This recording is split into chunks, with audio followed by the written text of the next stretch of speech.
Nerdrotic.com. Greetings, you over 762,000 practitioners of common sense and the 40% who haven't subscribed yet. Welcome to another Star Wars video, and maybe my last, because I don't think I'm breaking any news here.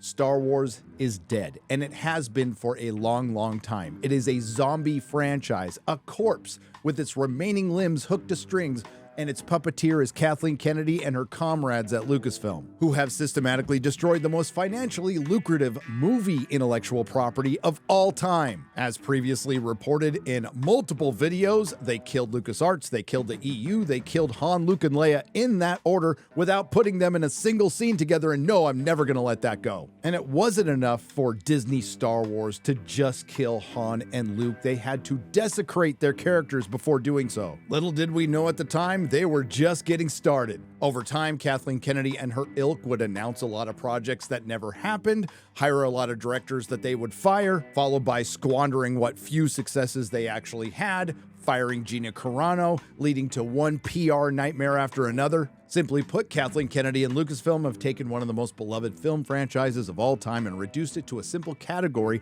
on a streaming service that's lost billions of dollars and millions of subscribers. Fast forward to today, over 10 years later, and on the day at time of recording, a new Ahsoka trailer drops. It turns out that the people who have been calling out Disney Star Wars for years were right all along. We were vilified. We were labeled a racist, a sexist, a misogynist, or any other kind of ist or phobe you can think of, dividing the fandom well beyond anything the prequels did back in the day. So while this is no surprise to you, again, you were right all along. You know how I know that? Well, Fortune magazine, of all places, came out with this. The Force has left Lucasfilm. What has gone wrong for the studio behind Star Wars and Indiana Jones, and how Disney's Bob Iger can salvage his $4 billion investment. Spoilers, he can't. But as far as the article is concerned, tell me if any of this sounds familiar. Lucasfilm Limited had just premiered its 5th installment in its Indiana Jones franchise. Well, that's impossible because there's only 3 Indiana Jones films, and the last one was The Last Crusade.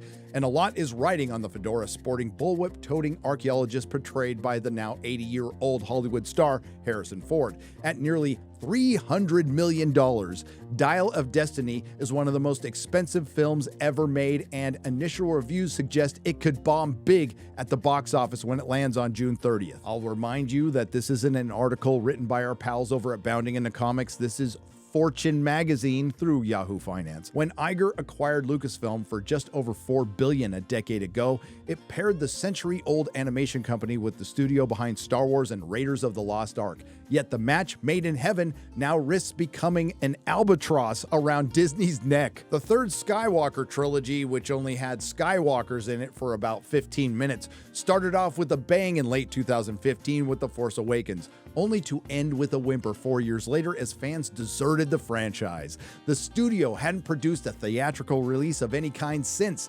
allowing the Marvel Cinematic Universe, despite recent setbacks, MCU, to supplant it as Disney's cash cow. To be fair, The Force's female predates the MCU, but they're both going to end with the same results. The Force has left Lucasfilm's, nice editing, said Eric Schiffer, CEO of private equity firm Patriarch Organization. Oh no. Oh, down with the patriarchy. In an interview, the emotional connection it enjoyed with fans has been damaged, you don't say. You say damaged, I say completely severed and thrown into the void of apathy. The Los Angeles-based media industry investor, well, we know who to blame now, and self-admitted Star Wars fan still counts the deal as a success for Iger. What? I am a simple man, and I'm definitely not a financial analyst, but even I can figure out that Disney didn't pay $4 billion for Star Wars to eke out a few views on a fledgling streaming service. But he believes it got lost producing too much subpar content for Disney. Well, I can see why this guy makes the big bucks. And the news just gets worse, and this makes me happy. Lucasfilm's first return to theaters in years opens to poor reviews. Oh no, and of course he's talking about this alleged Indiana Jones film in the Dial of Dysentery, which at time of recording has a 50% critic score on Rotten Tomatoes, the lowest of the quote-unquote franchise, and a 40% top critic score, including Vanity Fair proclaiming it not worthy of the whip, and the BBC branded it gloomy and depressing. Yep, sounds like Disney Lucasfilm. With Disney needing to shell out $9 billion at least to buy Comcast out of Hulu as early as next year, the last thing Iger needs is bad word of mouth building over the next 4 weeks to asphyxiate any hopes of blockbuster success. It appears that Fortune magazine and the CEO of an investment firm have finally come to the same conclusions we did 5 years ago, and people trust them with their money? Right now, though, grim news is all that Lucasfilm has to offer the Disney CEO. An attempt to expand on the lore of its 1988 fantasy tale Willow flopped hard when the series debuted on D+ in November, and they bring up it flopped so bad that they had to remove it from the streaming service for a tax write-off. Again, this is all sounding strangely familiar.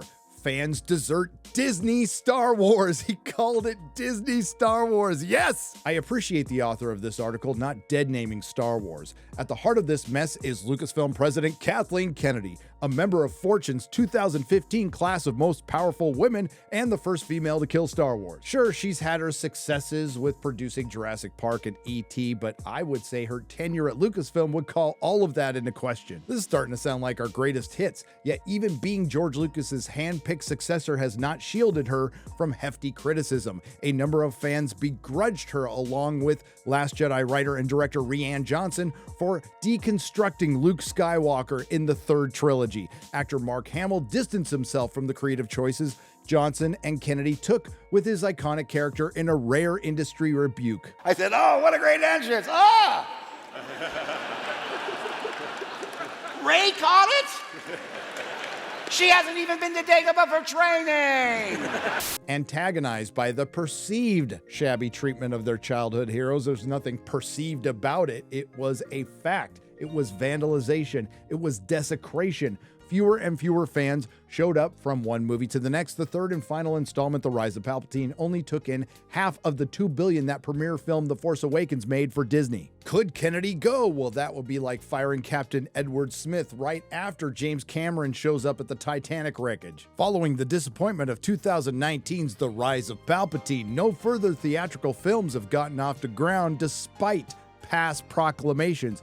The article goes over a couple of them. We'll go over more. Thanks go out to Tom for Midnight's Edge for this list. Completed Disney Star Wars, Jar Jar Abrams, The Force Awakens, and The Rise of Palpatine. Rian Johnson, The Last Jedi, did not complete Disney Star Wars. Gareth Edwards, Rogue One, rewritten and reshot by Tony Gilroy.